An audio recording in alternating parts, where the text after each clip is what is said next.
ng Mandaluyong na magbibigay sa mga kayo nakarinig na ng klaseng pagpakilala.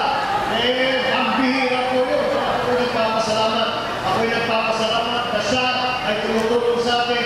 Ako'y nagpapasalamat na siya ay kaibigan ko at palagay ko. Nagpapasalamat din ang Mandaluyong na siya ang inyong naging mayor.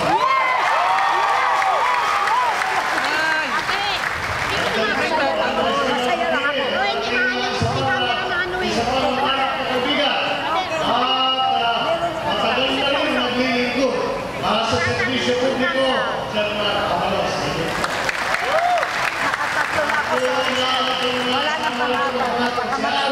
Na nagsisilbi at tumutulong sa pamumuno ng lungsod ng Mandaluyong para makakuha. Nakita naman nito yung listahan ng mga award. Nakita naman yung listahan ang pagpakilala sa pagpatakbo sa gobyerno, sa local government. Ito po ating mga konsihan at vice mayor na tumulong kay Mayor Abalos. Kaya siya po at talagay ko ay dapat talagang huwag maligin. Ito na magandang performance na ito. Pagka nawala ito, paano na mangyayari? Anong gagawin na ng mga tuyo kapag nawala si Mayor Bendor? Isusunod po ang susunod na mayor ng lungsod ng Mandaluyong, Abalos. Ako'y nagpapasalamat sa inyong lahat sa napakainit na salubong na pagtanggap nila sa akin ngayong gabi. Hindi ko po akalain na ganito ang magiging crowd dito sa inyong pagkikilala ng ating mga likubayan. At sa palagay ko ay tama naman ang ating napalitaan na merong taon-taon pala na ginagawa ninyo ang pasasalamat at ginagawa ng ating local government ang pagkikilala at pagpapasalamat sa lahat ng ating mga opisyal, lahat ng ating barangay workers, lahat ng ating civic organization. Ako, dapat siguro ay dapat mapuntahan ko rin para din mabigay ko rin ang aking idadagdag ko rin ang aking pasasalamat sa inyong pamilya. Ayan na ang camera. Sa inyong pagdala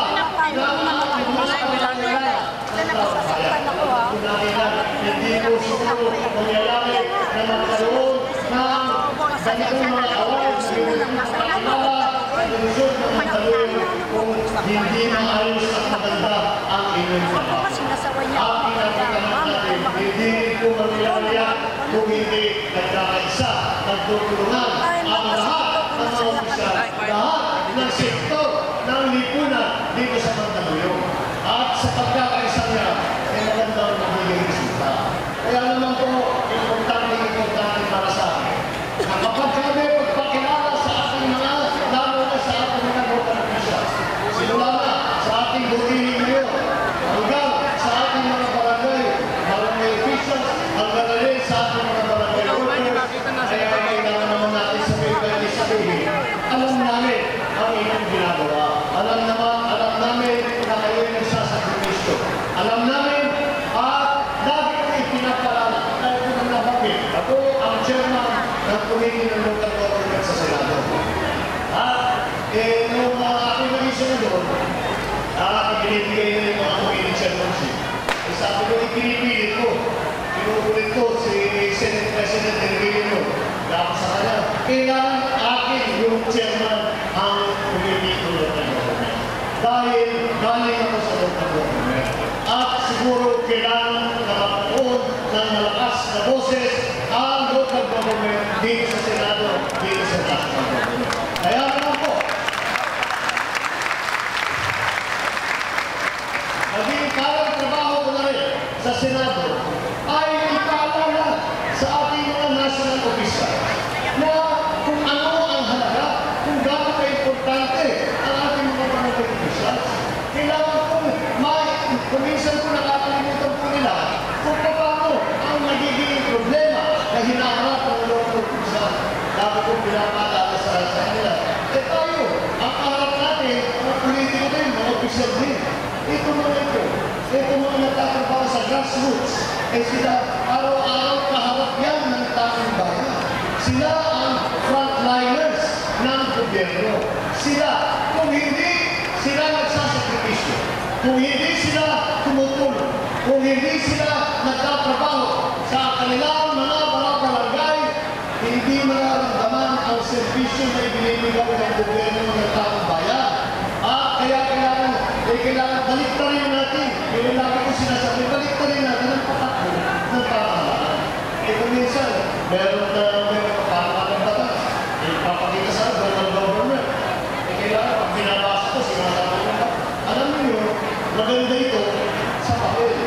Pero pag ginawa ko ito, subukan nyo ma-implement, hindi nga ito dahil may mga problema, hindi mauunawaan ang problema na local government. Kaya sinasabi ko dapat baliktarin natin ang pagkakas ng proseso. Lagi ko sinasabi, ang dapat natin gawin, magtanong tayo, hindi natin sila sinasabihan. Hindi sinasabihan ang mga local official kung ano yung gagawin dito sa kanilang lugar. Kung ano yung gagawin dito sa Mandaluyong. Dapat tayo ay nagtatanong sa kanila. Dapat tayo, mga national government, ang nagtatanong sa lahat ng mga local government official. Lahat ng nagtatrabaho sa local government. Kung ano ba ang kanilang pangangailangan. Kung ano ba ang pagkukulang ng pamahalaan na nais natin ibigay pagandahin para pagandahin ang servisyo. At kako, pinapaalala ko rin, alam naman nito, ay pag sinabi nila ang nagiging problema doon sa kanilang lugar, kadalasan, may kasabay din na sinasabi ang solusyon doon sa problema nito.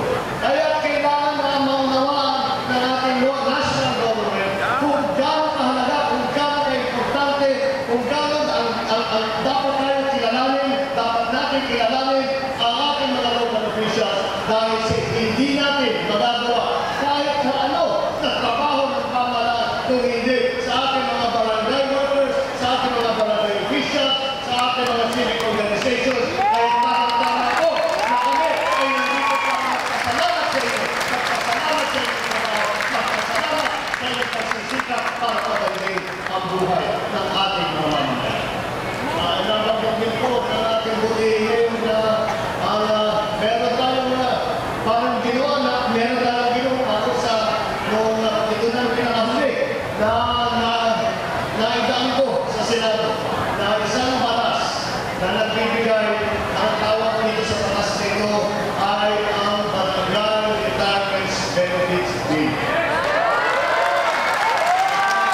Ito ay parang pagkikilala sa ating mga barangay official.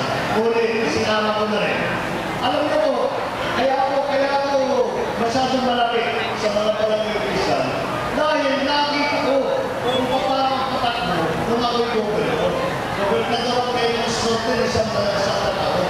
At lagi kong sinasabi, lahat ng trinabaho, kung meron man maganda, kung meron man tayo nagawa ng maganda, kung meron kayong mga project o programa na naging matagumpay, lagi nangyari na yan at hindi ko magagawa yan na nag-iisa. Hindi ko magagawa yan na kasama ko lang yung vice governor, kasama ko lang ang sanggunian. Ikailangan ko lahat ng ating mga katulong, lahat ng ating kasama, lahat ng ating mga barangay official, hindi lamang ang mga barangay elected barangay official, hindi na pati kasama ang mga barangay volunteer.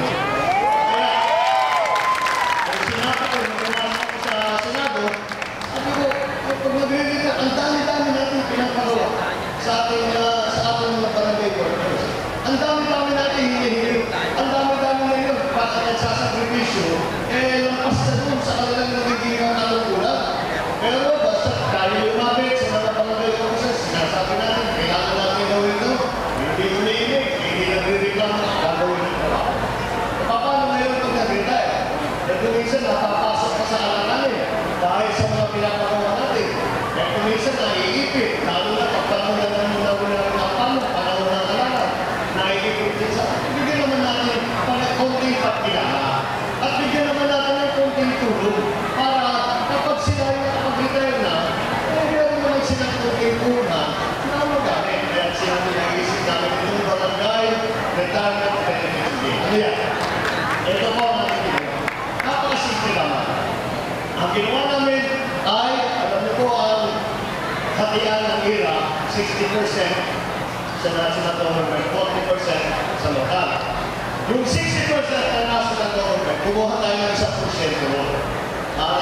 Maligid kumulang ng 5.2, 5.3 billion, depende sa IRA. 5.3 billion.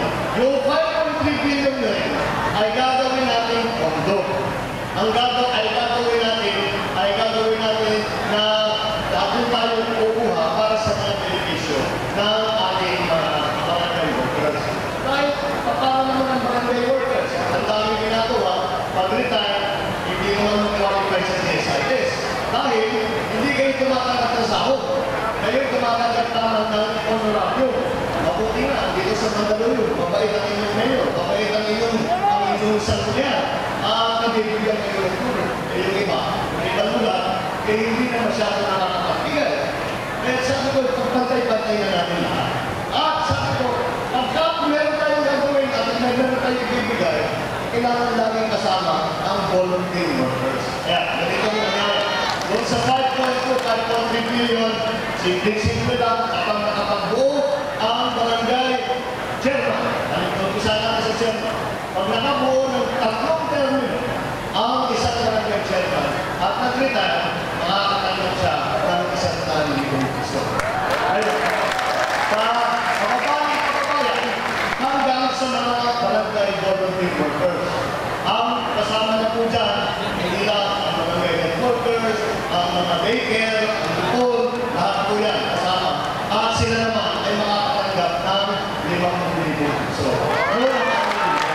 Kaya, ito po ay pinayag ko po ito noong 2011 pa. Hinaharap na ating mga auditor, hinaharap na sinasabi, kama abutin na sa ating uulit ng bondo, kaya tumagal yung proseso. Ngunit, noong nakaraang taon, ay naipasa na namin yung third reading sa Senado. Kaya tinaantayan na natin na isabatas ang barangay retirement benefit scheme. Kaya po, lagi kong kinakausap ang leader ng mga barangay at sinasabi, paglaban ninyo ito. Dahil nakapangkot, nakita natin, hindi pa ba ang ito ng tax, hindi bigay yung SSS, hindi matapos-tapos yung standardization law. Sabi ko, kaya naman yung rekomendasyon ng aking komite, simple-simple. Ang rekomendasyon ng aking komite, ibigay na ninyo ang benepisyo na yan sa ating mga barangay. Sabi nga niya, bakit na bigyan ng jacket yan. Kaya po, ipagpatuloy po natin ang tuloy na tuloy nagpapakilala sa ating mga lingkod bayan sa